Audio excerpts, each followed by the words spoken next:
Hello, all dear student. You are most welcome on the digital platform of Dhruv Science Math Point.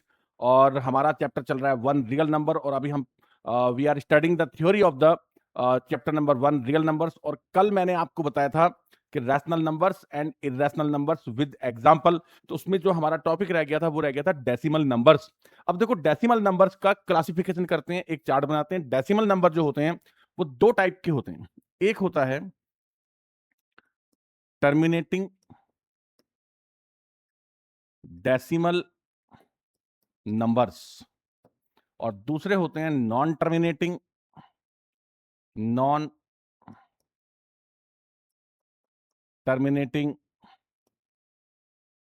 Decimal numbers. अब जो non terminating decimal numbers होते हैं उनको भी आप two parts में distribute कर लो। एक होता है non terminating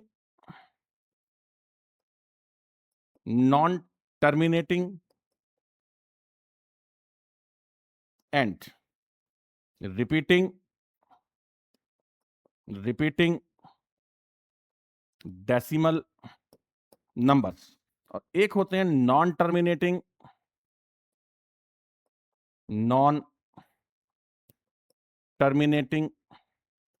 and non repeating decimal numbers. अब देखो डेसिमल नंबर्स को मैंने टू पार्ट्स में डिस्ट्रीब्यूट किया, terminating decimal number, non terminating decimal number. Non terminating decimal numbers को अगेन टू पार्ट्स में डिस्ट्रीब्यूट किया, non terminating and repeating decimal numbers, non terminating and non repeating decimal numbers. Examples देखो देखो terminating decimal numbers को ध्यान से समझना। जैसे एक नंबर है 1.2, ये टर्मिनेटिंग डेसिमल नंबर है। कैसे देखो आप 1.2 को आप क्या लिख सकते हैं 12/10 और सिंप्लीफाई करेंगे तो क्या बना 6/5। यानी जो टर्मिनेटिंग डेसिमल नंबर है वो एक फ्रैक्शन होता है और फ्रैक्शन मतलब पी बाई क्यू की फॉर्म में रहता है। तो इसका मतलब टर्मिनेटिंग डेसिमल नंबर्स होते हैं हमारे कैसे रैशनल। टर्मिनेटिंग डेसिमल नंबर्स होते हैं रैशनल नंबर्स। अब नॉन टर्मिनेटिंग एंड रिपीटिंग को समझो। जैसे सपोज करूं कि एक नंबर है 7/3 और मैं 3 से 7 को डिवाइड करूंगा तो 3 2 6, 1 रिमाइंडर आया 10 हो गया। तो 3 3 9, फिर से 1 बचा, 3 3 9, फिर से 1 बचा, 3 3 9। तो मैं इसको जहां तक चाहूं वहां तक लिखता जाऊंगा। तो इसका मतलब ये जो नंबर है इसको मैं क्या लिखूंगा 2.3 बार, क्योंकि 3 जो है वो इसमें रिपीट होता जा रहा है। तो 2.3 बार। तो इसका जो एग्जाम्पल है वो क्या है 2.3 बार। और 2.3 बार कहां से आया एक फ्रैक्शन से आया और जो फ्रैक्शन होता है वो क्या होता है रैशनल होता है। तो इसका मतलब ये कौन है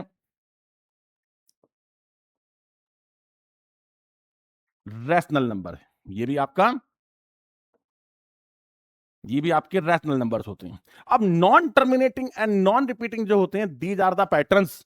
जैसे सपोज कि एक एग्जांपल लेकर चलते हैं 1.12, 122, 122 एंड सो ऑन। तो ये किसी फ्रैक्शन से बना हुआ नंबर नहीं है, ये तो डायरेक्ट है। इसमें और जैसे पाई है, जैसे एग्जांपल में क्या है पाई है, तो पाई भी क्या होता है non terminating and not repeating होता है। तो इस टाइप के जितने भी नंबर्स होते हैं वो होते हैं इर्रेशनल नंबर होते हैं। आपको बहुत अच्छे से इरेशनल नंबर्स को समझना पड़ेगा। इरेशनल की जो डेफिनेशन है वो एक्चुअली जनरेट ही यहां से होती है। जो ओरिजिनल डेफिनेशन होता है इरेशनल का वो क्या होता है कि इरेशनल मतलब मैंने क्या बोला था नॉट रैशनल। नॉट रैशनल मतलब ये तो रैशनल है, ये भी रैशनल है, लेकिन ये रैशनल नहीं है। ये फ्रैक्शन से बना है, ये फ्रैक्शन से बना है, लेकिन ये फ्रैक्शन से नहीं बना हुआ है। तो ये कैसा नंबर होगा इरेशनल नंबर्स होगा। तो इरेशनल नंबर की डेफिनेशन क्या बनी कि numbers which are non terminating and non repeating decimal numbers they are known as the irrational numbers. अब देखो इरेशनल नंबर्स और रैशनल नंबर्स पर यानी ये वाला जो इसका पोर्शन है इस पर बोर्ड ने कुछ क्वेश्चन पूछे। मैं आपका थोड़ा सा प्रैक्टिस जो है वो करवा देता हूं। फॉर एग्जांपल जैसे सपोज कि एग्जामिनेशन में क्वेश्चन आया 0.3 बार, 0.7 बार और इसके कुछ ऑप्शन आ गए। जैसे ऑप्शन सपोज कि अब मुझे 100% भी नहीं पता 1.1 बार, 1.11111, नन ऑफ दीज, ऐसे लाइक 3 ऑप्शन बने। अब आप समझो कभी भी आपने बार वाले नंबर को डायरेक्ट ऐड नहीं करना है, हमेशा बार को फ्रैक्शन में चेंज करना है। और जब आप फ्रैक्शन में चेंज करेंगे तो कैसे करेंगे, जैसे 3/10 होता है, तो अगर सिंगल डिजिट पर बार है तो 3/9, और ये आपका बना 7/9, और ये आ गया आपका 10/9। अगर आप 9 से 10 को डिवाइड करेंगे तो 1.11111, तो देखने में लग रहा है कि ये वाला आंसर होगा, बट ये आंसर नहीं है क्योंकि इसमें डैश डैश लगा हुआ नहीं है, तो इसका मतलब ये एक टर्मिनेटिंग नंबर है। तो हमारा जो आंसर बनेगा वो बनेगा 1.1 बार। तो इस तरह से जो क्वेश्चन है वो आपको धोखा दे सकता है, यानी वो ऑप्शन जो होता है ना, ऑप्शन वाले क्वेश्चन ज्यादा खतरनाक होते हैं। सपोज कि आप एक 2 मार्क्स ऑफ क्वेश्चन कर रहे हैं और आपसे मिस्टेक हो गई तो उसने आपको 1.5 दे दिया, लेकिन ऑब्जेक्टिव में क्या होगा, गलत हो गया तो 0, तो 1-0, यानी या तो 100% गेन है या 100% लॉस है। तो आपको ऑब्जेक्टिव में बहुत संभाल करके क्वेश्चंस को करना होता है। अब मैं थोड़ा सा इसका और फॉर्मेशन आपको बता देता हूं कि इस टाइप के क्वेश्चंस को आपने करना कैसे होता है। तो पहली बात तो 9th क्लास में जो आपने पढ़ा उसको बेटा आपको भूलना पड़ेगा। 9th क्लास में आपने बार वाले क्वेश्चन को जो आप सॉल्व करते थे वो एक्स वाली टेक्निक को लेकर करते थे, उसको छोड़ो, मैं आपको बताता हूं कैसे करोगे। यहां लिखता हूं टाइप फर्स्ट, याद रखिएगा। देखो, just after the point single digit bar, just after the point double digit bar, just after the point triple digit bar. यानी पॉइंट के ठीक बाद अगर एक डिजिट पर बार होता है तो अपॉन 9 आएगा, 2 डिजिट पर बार होता है तो अपॉन में 999 आएगा, ट्रिपल डिजिट पर बार होता है तो अपॉन में 999 आएगा। मतलब ये आपका बनेगा 3/9, डबल बार मतलब 12/99, 123/999।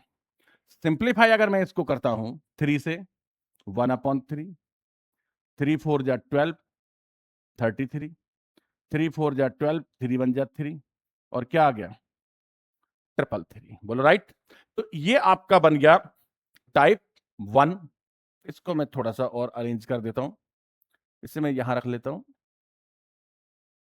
ओके,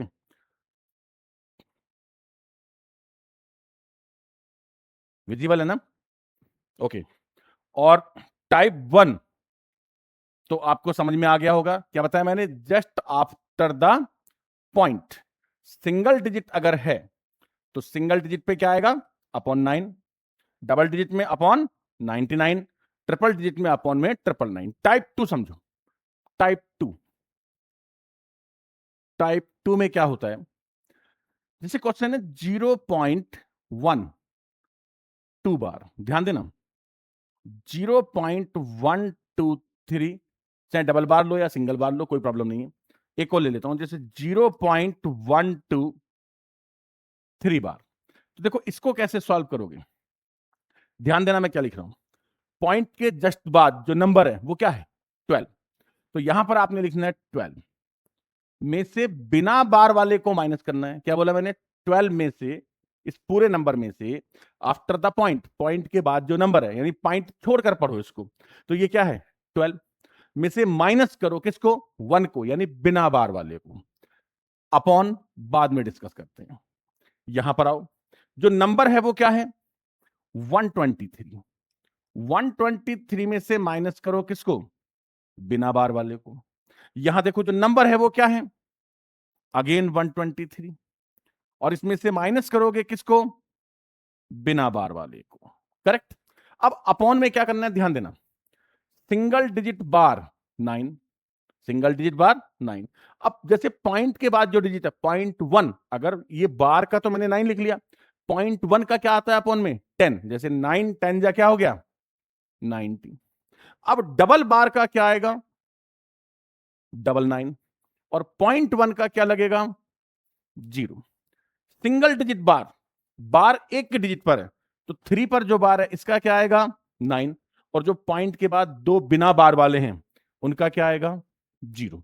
सॉल्व कर लो, ये बना आपका 11/90। क्या बनेगा ये आपका 11/90, और ये आपका सॉल्व हो गया। करेक्ट। नेक्स्ट देखो क्या है, नेक्स्ट है आपके पास में 10। अब 123 में से आप किसको माइनस करोगे, 1 को, तो क्या आएगा बोलो, 122 अपॉन 990। 2 से सिंप्लीफाई करो, 2 6 जा 12, 2 1 जा 2, और ये आ जाएगा 495। चेक करो, 2 4 जा 8, 1 बचा 19 हो गया, 2 9 जा 18 और 2 5 जा 10। लास्ट वाले पर आओ, देखो जो लास्ट है वो क्या है, अब 123 माइनस 12 कितना आ गया, 111 अपॉन 900। सिंप्लीफाई करो, 2 3 जा 6, सॉरी 3 3 जा 3 3 जा 9 और 3 7 जा 21 अपॉन 300।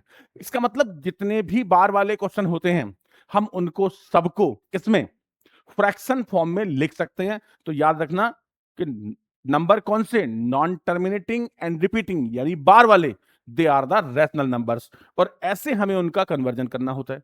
और फिर जब हमें बोर्ड में कोई ऐसा क्वेश्चन मिलेगा तो आपको बेटे एक बात जो है वो परमानेंट लर्न कर लेनी है कि डोंट डू इट डायरेक्ट, जैसे सीधा ऐड कर दिया कि 3 + 7 10, बोले 1.0, 1.0 में से 1 आंसर हो गया, क्वेश्चन मिस्टेक हो जाएगा। क्वेश्चन करने के लिए first convert it into the rational form, पहले आपको इसको रैशनल फॉर्म में क्या करना होता है, कन्वर्ट करना होता है, उसके बाद आप क्वेश्चन को सॉल्व करेंगे। क्लियर? इस तरह से आपको ऑब्जेक्टिव का आंसर करना होता है। नेक्स्ट, इसके बाद नेक्स्ट टॉपिक है हमारा फंडामेंटल थ्योरम ऑफ अर्थमेटिक, फटा, शॉर्ट में क्या बोलते हैं, FTA, फटा। अब देखो फंडामेंटल थ्योरम ऑफ अर्थमेटिक जो है वो एक सिंपल कंसेप्ट है, बट हमें पता होना चाहिए कि ये कहां पर यूज होता है और what is the meaning of this. तो हम इसको पढ़ते हैं। कहता है एवरी कंपोजिट नंबर, कहता है जितने भी कंपोजिट नंबर होते हैं कैन बी एक्सप्रेस्ड, उन्हें हम एक्सप्रेस कर सकते हैं as product of prime numbers. क्या लिखा, मतलब ये शॉर्ट में बना कि composite number can be expressed as product of primes, product of, देखो फॉर एग्जांपल जैसे मैंने एक कोई भी नंबर लिया, सपोज 144, क्या लिया, और अब अगर मैं 144 के प्राइम फैक्टर ट्राई करता हूं तो 2 7 जा 2 2 जा 236, 2 से कितना आ गया 18, और फिर 2 से क्या आएगा 9, और 3 3 जा 9। तो 2 कम्स हाउ मेनी टाइम्स, देखो ये कौन है, prime prime prime prime, but 2 यानी prime number comes how many times, तो 2 पावर 4। 3 comes 3 power 2। तो यही कहना चाहते हैं कि एवरी कंपोजिट नंबर, जितने भी कंपोजिट नंबर हैं, जैसे सबसे पहला कंपोजिट नंबर क्या होता है 4, तो 4 को मैं क्या लिख सकता हूं 2 पावर 2। 6 को क्या लिख सकता हूं, देखो सबसे पहला कंपोजिट नंबर 4, 4 को क्या लिखूंगा 2 इंटू 2, 2 इंटू 2 मतलब क्या हो गया 2 पावर 2। 6 को क्या लिखूंगा 2 इंटू 3, उसके बाद 8 को क्या लिखूंगा 2 पावर 3, फिर 9 को क्या लिखूंगा 3 पावर 2। यही तो कह रहा है ये, कहता दिस फैक्टराइजेशन इज यूनिक, यानी ये जो फैक्टराइजेशन होता है हर कंपोजिट नंबर का अलग होता है, वो सिर्फ उसी का होता है, वो सेम फैक्टराइजेशन किसी और नंबर का नहीं हो सकता। यानी अगर 144 में 2 कम्स 4 टाइम्स और 3 कम्स 2 टाइम्स, तो ये सिर्फ किसके लिए होता है 144 के लिए ही होगा। करेक्ट? अब अपार्ट फ्रॉम द ऑर्डर, कहते अगर आपने ऑर्डर में नहीं लिखा है तो उससे कोई प्रॉब्लम नहीं है, मतलब ये कहना चाहता है कि अगर आप चाहो और इसे ऐसे भी लिख सकते हो 3 पावर 2 इंटू 2 पावर 4। क्या आपको मेरी बात समझ में आ रही है? कहते ऑर्डर जरूरी नहीं है, ऑर्डर जरूरी नहीं है, यानी ऑर्डर का मतलब ये कहना चाहता है कि जब आप फंडामेंटल थ्योरम ऑफ अर्थमेटिक के हिसाब से किसी भी कंपोजिट नंबर को you can express that in the product of prime numbers in order और नॉट इन ऑर्डर। कहने का जैसे 2 3 5 ऑर्डर बन रहा है, आप इसको 3 2 5 लिख रहे हो तब भी कोई प्रॉब्लम नहीं है। जैसे सपोज कि we have a composite number 30, अब 30 का प्राइम फैक्टर बना 2 इंटू 3 इंटू 5, मैं इसको लिखूं 3 इंटू 2 इंटू 5, या मैं इसको लिख दूं 5 इंटू 3 इंटू 2, डजेंट मैटर, कोई फर्क नहीं पड़ता। बट इन सब में एक खास बात है कि 2 comes 1 time, 3 comes 1 time, 5 comes 1 time. तो ये होता है आपका fundamental theorem of arithmetic. Next topic पे चलते हैं। इसके बाद में नेक्स्ट है हमारा, देखो, एडिटिव एंड मल्टीप्लिकेटिव आइडेंटिटीज। इसको आपको समझना होगा। आइडेंटिटीज क्या होती हैं? पहली बात देखो, 0 और 1 कैसे मैं आपको बताऊं, जैसे समझना, 0 हर नंबर में इंक्लूड होता है। 2 + 0 2 होता है, 3 + 0 3 होता है, 4 + 0 4 होता है। इसका मतलब हुई 0। जैसे जैसे क्या बोलते हैं कि हमारे शरीर में आत्मा, वैसे 0 is included in every number in addition form. यानी 0 हर नंबर में शामिल होता है, किसमें? एडिशन फॉर्म में। तो 0 कौन है? आइडेंटिटिक एलिमेंट है। तो यहां से आप समझो कि मैंने क्या बोला। मैंने बोला कि आइडेंटिटिक, आइडेंटिटिक, TITIC, आइडेंटिटिक एलिमेंट की जगह एलिमेंट्स लिखा मैंने। और ये हमारे पास कितने होते हैं? 2 होते हैं। एक होता है 0 और एक होता है 1। एक कौन होता है? 0 और दूसरा कौन होता है? 1। 0 को क्या बोलते हैं? 0 को बोलते हैं additive, additive identity element. Additive identity element यानी कौन सा एलिमेंट? जुड़ने वाला, प्लस होने वाला। 1 क्या है? Multiplicative, multiplicative identity element, multiplicative identity element. अब मैं एक काम करता हूं, इसको 2 पार्ट्स में डिस्ट्रीब्यूट कर लेता हूं सिस्टम को। देखो, एक साइड में मैं वर्क करता हूं किस पर? 0 पर। और एक साइड में मैं वर्क करूंगा किस पर? 1 पर। अब समझो, एडिटिव आइडेंटिटिक एलिमेंट का क्या मतलब बताया मैंने? A + 0 = A = 0 + A। यानी मैंने बोला कि every number 0 is included in every number in addition form, in addition form. So it is known as additive identity element. Similarly, I can write here A multiply 1 = A = 1 multiply A। तो who is 1? कौन है 1? 1 is multiplicative identity element. यानी 1 भी हर number में include होता है, किसमें? Multiply की फॉर्म में। अब एक प्रॉब्लम बनता है हमारा कि सर, जैसे हम 0 को ऐड कर सकते हैं, हम सब्ट्रैक्ट भी तो कर सकते हैं कि भाई 2 - 0 क्या होता है? 2 होता है। 3 - 0 क्या होता है? तो बेटे, इस बात का क्वेश्चन ये है कि जैसे एडिटिव आइडेंटिटिक एलिमेंट होता है, उस टाइप से सब्ट्रैक्टिव आइडेंटिटिक एलिमेंट नहीं होता है। क्योंकि एक साइड से तो माइनस होता है, लेकिन दूसरी साइड से माइनस नहीं होता। ये क्या बोल रहा है? A + 0 कहना चाहता है कि 2 + 0 भी 2 है और 0 + 2 भी कितना है? 2 है। यानी मैं 2 में 0 को ऐड कर सकता हूं इन लेफ्ट और इन राइट। लेफ्ट साइड से भी अप्लाई कर सकता हूं, और लेकिन माइनस में 2 - 0 2 होता है, बट 0 - 2 2 नहीं होता है। तो इसका मतलब याद रखिएगा कि आइडेंटिटीज कितनी होती हैं? 2। एक in addition form, other in multiplicative form. Additive identity element कौन होता है? 0। मल्टीप्लीकेटिव आइडेंटिटिक एलिमेंट कौन होता है? 1। तो आई थिंक आपको जो मेरी बात है वो अच्छे से समझ में आ गई होगी। अब यहां समझिएगा, इनका जो कनेक्शन है वो इनवर्स के साथ है। 2 वर्ड आते हैं। एक वर्ड आता है एडिटिव इनवर्स, एडिटिव इनवर्स। और एक और वर्ड आता है मल्टीप्लीकेटिव, मल्टीप्लीकेटिव इनवर्स। देखो, एडिटिव इनवर्स कौन है? याद रखना, ए का एडिटिव इनवर्स होता है -a, और -a का एडिटिव इनवर्स कौन होता है? ए। मतलब आप समझो, मैं 2 में क्या ऐड करूं कि 0 आ जाए? -2। तो एडिटिव इनवर्स ऑफ 2 इज -2, और एडिटिव इनवर्स ऑफ -2 इज 2। और इस रूल को हम कैसे लिखेंगे? A plus minus a equal to 0 minus a plus ए।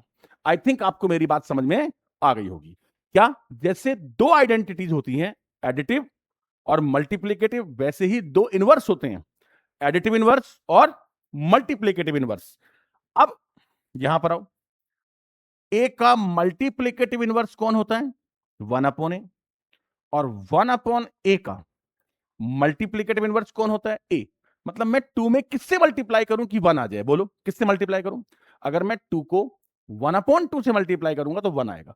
तो इस रूल को मैं कैसे लिखूंगा? A multiply 1/a equal to 1 और 1/a multiply 1।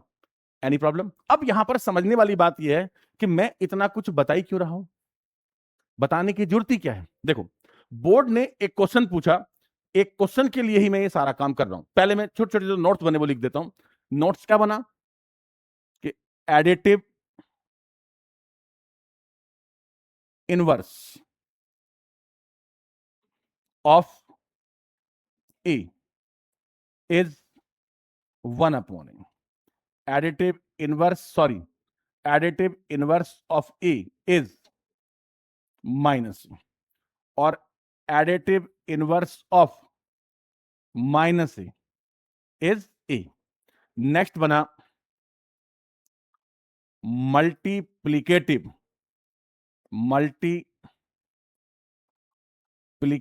Inverse of a is 1/a, और multiplicative inverse of 1/a is a. तो these are the 4 informations, FOUR, 4 informations for you. यानी ये चारों इंफॉर्मेशन आपके काम की है। करेक्ट? क्वेश्चन कैसे बनेगा आप समझो। क्वेश्चन के लिए उसने क्या किया, उसने एक क्वेश्चन दिया बोर्ड में, आप मुझे आंसर देंगे। इसको हम यहां शिफ्ट कर देते हैं, राइट? देखो, एग्जाम्पल करके लिख रहा हूं। एडिटिव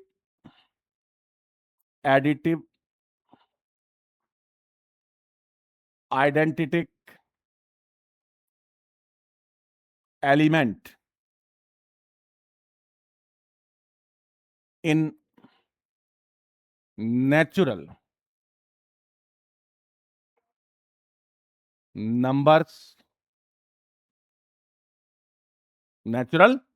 numbers n is, इसके बाद 4 ऑप्शन ए, बी, सी और डी।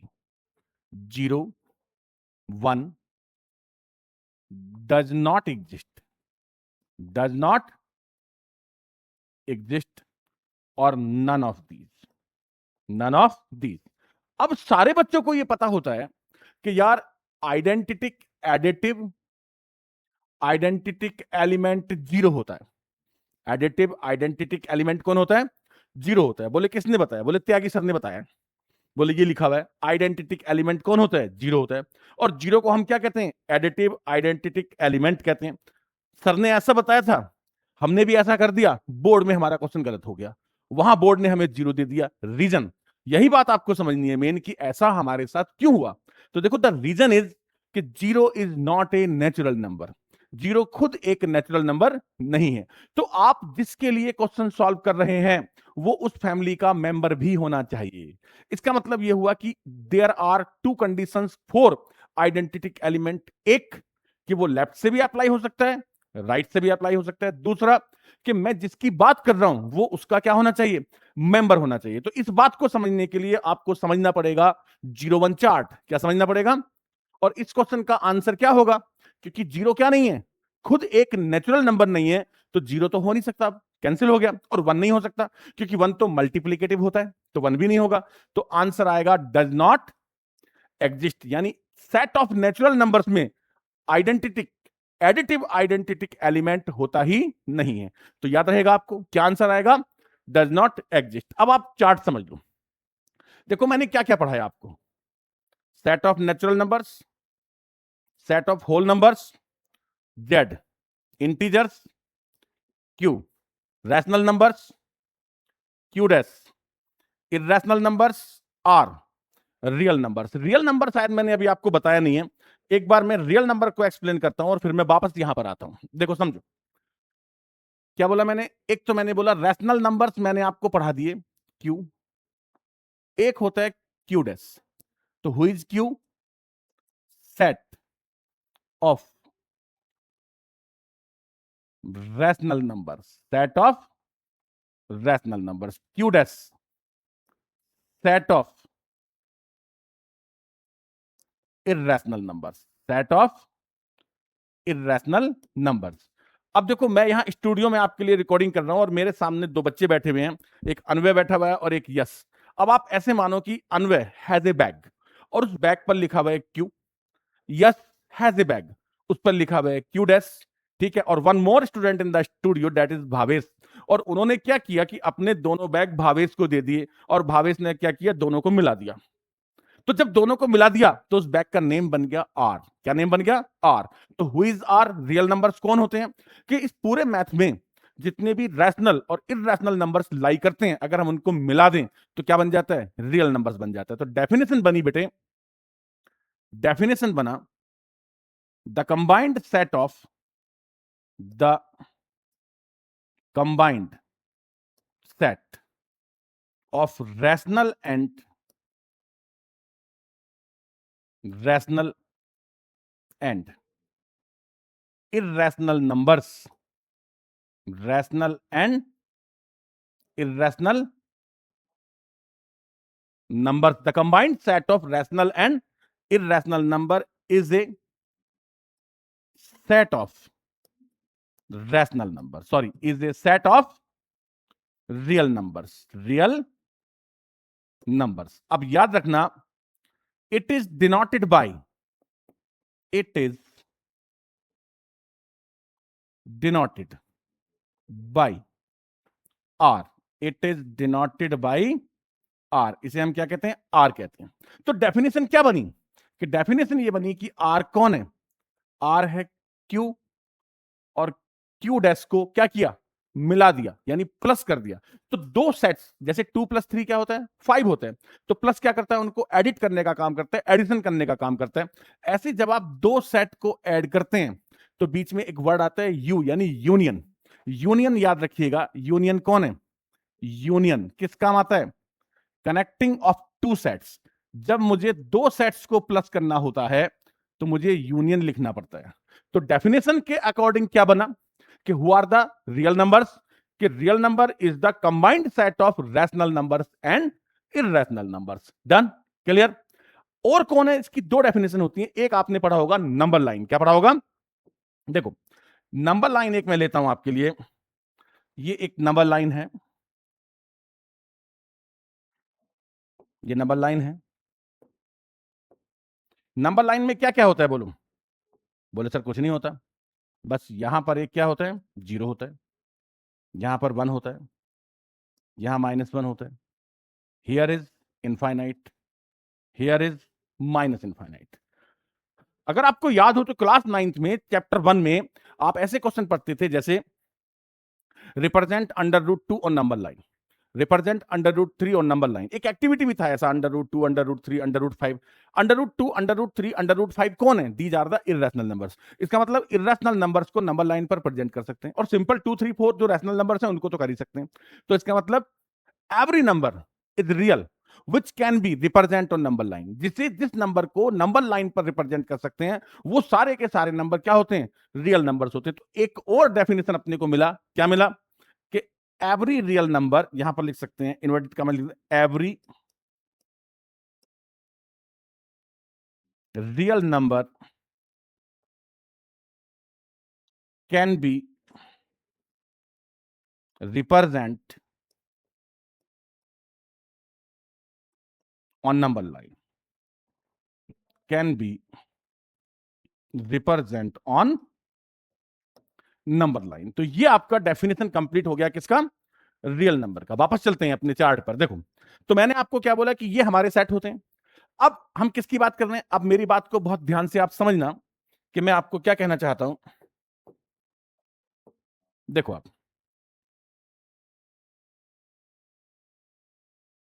ओके, अब मैं क्या करता हूं, यहां पर लिखता हूं 0 और यहां पर लिखता हूं 1, करेक्ट। एन सेट में 0 होता है क्या? बोलो, नहीं होता।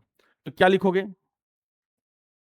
Does not exist. N set में 1 होता है, यस, डन। डब्ल्यू सेट में 0 भी होता है, 1 भी होता है। जेड सेट में 0 भी होता है, 1 भी होता है। जेड कौन होता है? सेट ऑफ इंटीजर्स, तो 0 और 1 दोनों होते हैं। यहां समझना, क्यों? रैशनल नंबर, रैशनल नंबर में 0 होता है। 0 is a rational number, yes.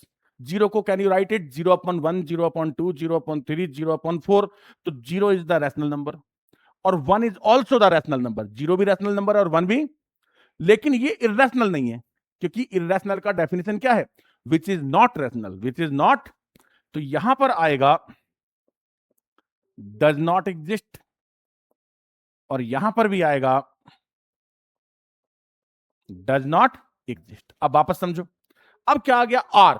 Who is R? R क्या होता है? Set of real numbers. अब सेट ऑफ रियल नंबर मतलब रियल कौन है?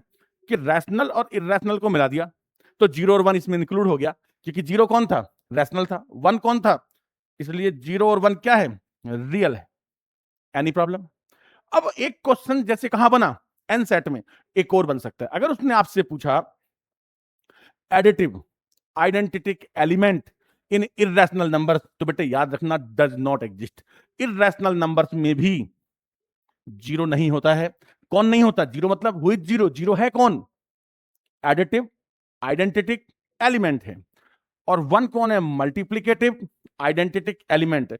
तो ये पूरा चार्ट मुझे बनाना पड़ा आपके लिए इन दोनों बातों को समझाने के लिए कि जैसा क्वेश्चन कहां बना? सेट ऑफ नेचुरल नंबर्स में बना, एन सेट में बना, वैसा ही सेम क्वेश्चन कहां पर बन सकता है? सेट ऑफ इर्रेशनल नंबर में भी बन सकता है। तो अब ये क्लियर है, अब आपको इसमें कोई प्रॉब्लम नहीं आएगा। और ये आपका डेफिनेशन भी क्लियर है, किसका?